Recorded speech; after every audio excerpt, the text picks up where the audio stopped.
Joining me today is Andrew Clifford from Platinum Asset Management. He's the Chief Investment Officer there. Andrew, thanks for joining us.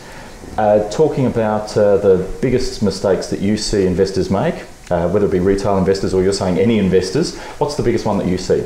Look, I think that there is one really clear, simple error that is made time and time again, and that is to not distinguish the investment opportunity that is in front of you, whether that is shares in a company or a property or whatever it is, from the price you're paying for it.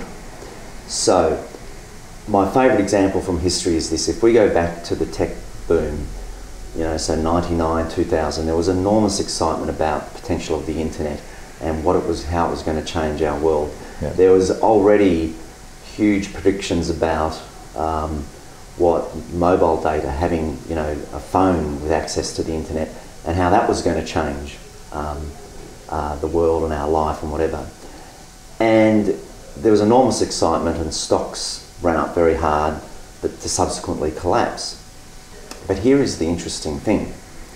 If you go back and look at the type of predictions that were made, what is now 14, 15 years ago, they really all missed the mark. They were nowhere near as ambitious as what has in fact occurred. Today we have 2 billion people connected to the internet, and we will have probably most of the world via smartphones connected over the course of the next 15 years.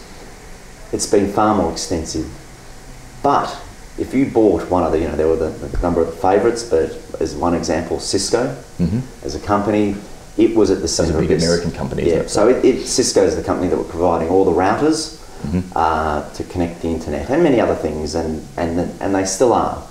And indeed, if we look at how that company's travelled through that period, it has been a very strong performer in a business sense. Right. Revenues have grown year after year at strong rates. These days it's a little bit of a slower grower and it isn't growing that fast.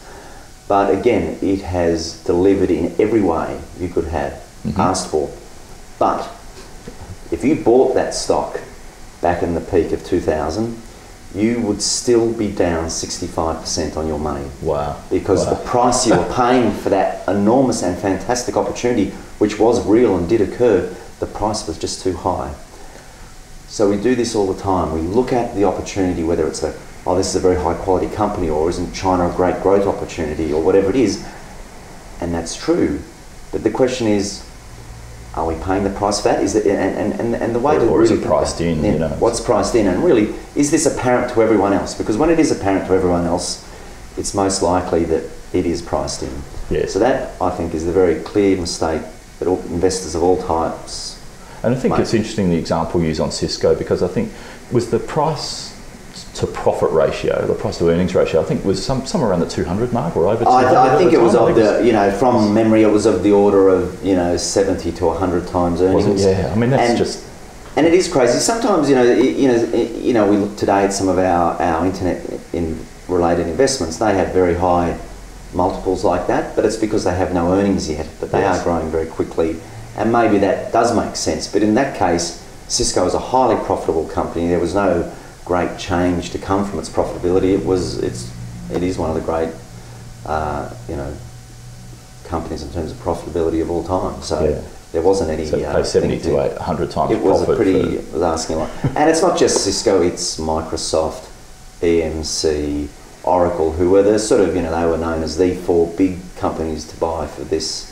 And all of those have lost you money, despite all of them having delivered very strongly in terms of their business and their profits. I know Platinum Asset Management put money behind the view that you're just talking about as well, made a lot of money during that period of time, so which is good for your investors and for you guys. So it's good to see that the process actually works. And indeed, if you look today, so back then, we made money out of the falls in some of those share prices, but today, something like Microsoft's been in our portfolio for the last 5 years or so, and is not been a spectacular earner, but it's come from $15 up to around $40 level these days over. It's only tripled its money, Andrew. Yes. So Well, but you've been there for a little while, and there have probably been better things to do. But it became a very cheap company, and again, it's an interesting example of this phenomenon where everyone knows Microsoft is dead. They've lost to Apple in the consumer space. All of that's true.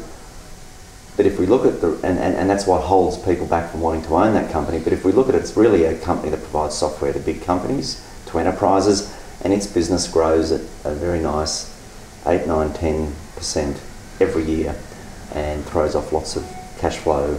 And while we don't get it in dividends in that case so much, we get some, but we get it in share buyback. So, all those companies went to the other extreme of the spectrum, 10 years after the fact. So bottom line is, good companies are fine, but just be careful of the price that you pay. I think it is. The price is everything.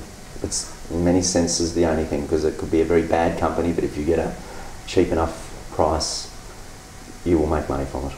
Andrew, thanks for your time. From one of the best investors in the country, appreciate it.